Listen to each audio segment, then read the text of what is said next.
Hi, I'm Jacqueline Bryan, aka Miss B, Auntie Jackie, Shop Boss, and I want to welcome you to Backyard Chronicles, where we talk about your backyard and my backyard. And this month, March, is Social Work Month, and it's also Women's History Month. And we have a special guest here. Let me allow her to introduce herself. Greetings, greetings, greetings. I am Dr. Marcia Olive Stewart, known globally as Empress, Queen Mother Moses. And this is about Women's History Month 2025.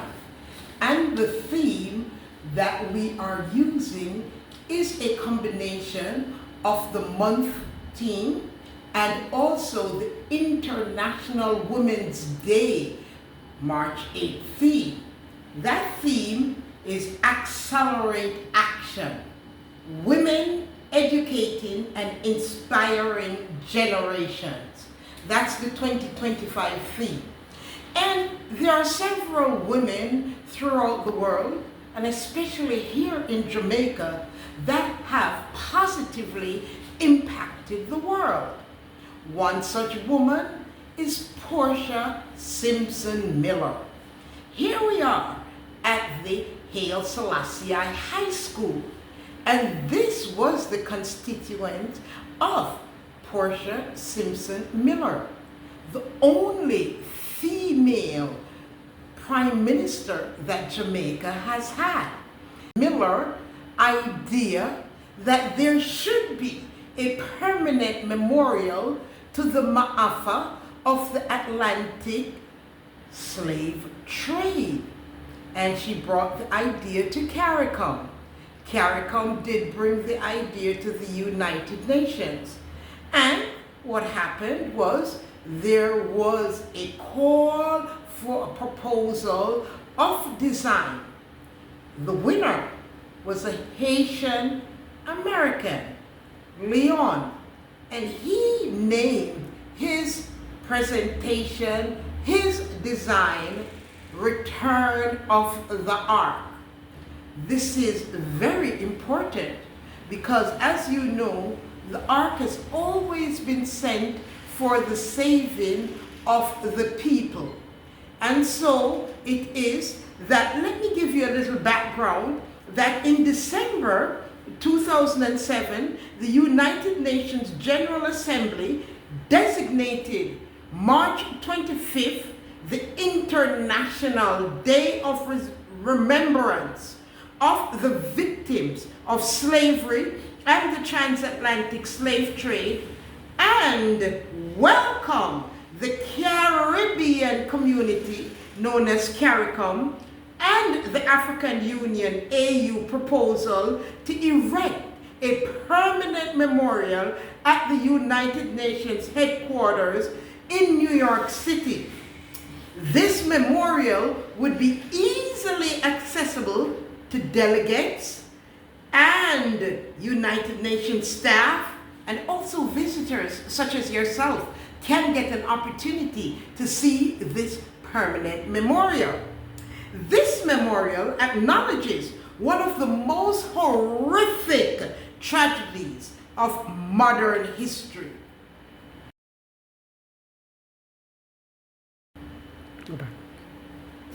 The history.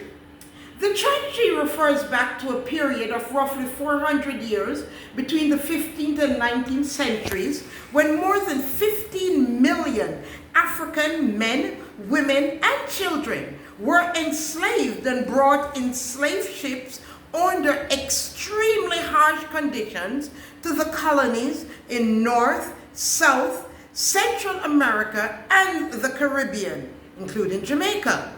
Many slaves died during their transport across the Atlantic Ocean. This history of slavery has been renamed the Ma'afa. Now, the unveiling of the permanent memorial, which was designed by Rodney Leon, an American architect of Haitian descent, the permanent memorial was titled is titled The Ark of Return, and it was unveiled on the 25th of March 2015. That is 10 years ago, a decade. This design was selected through an international competition which was organized in partnership with UNESCO and announced in 2013.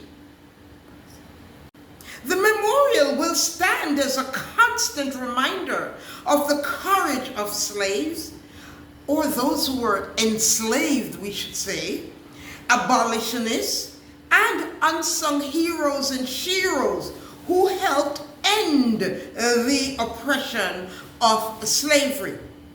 This permanent memorial, the Ark of Return, will also promote greater recognition of the contributions that slaves and their descendants have made in their societies, in their local and global communities.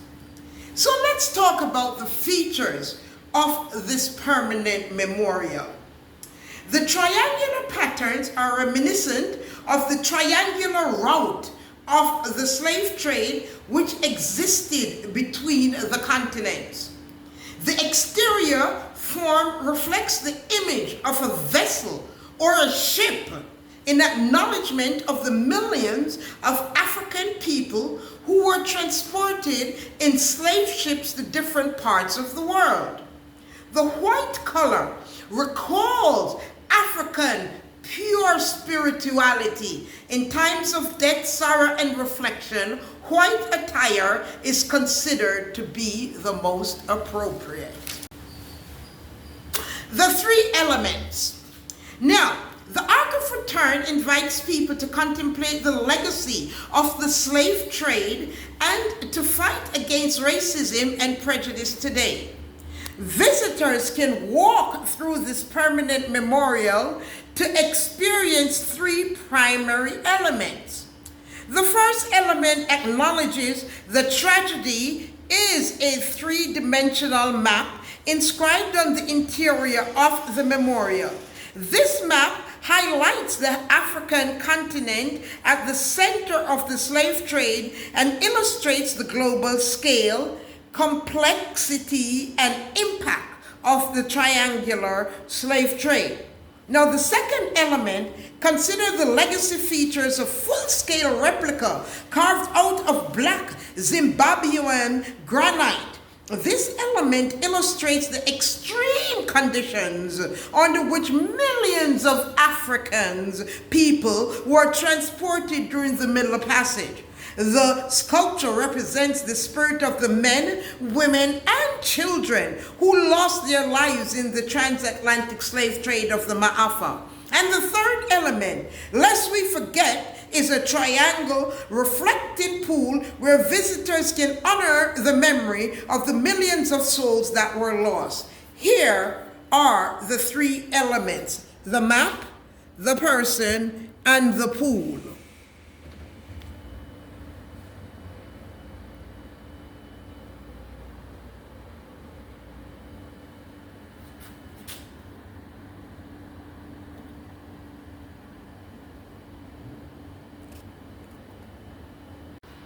Now, in summary, one should think of that title, The Ark of Return.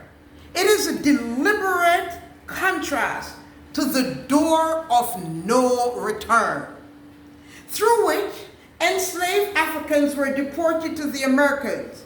The door of return is located in the House of Slaves, a museum and memorial on Gorée Island, Senegal.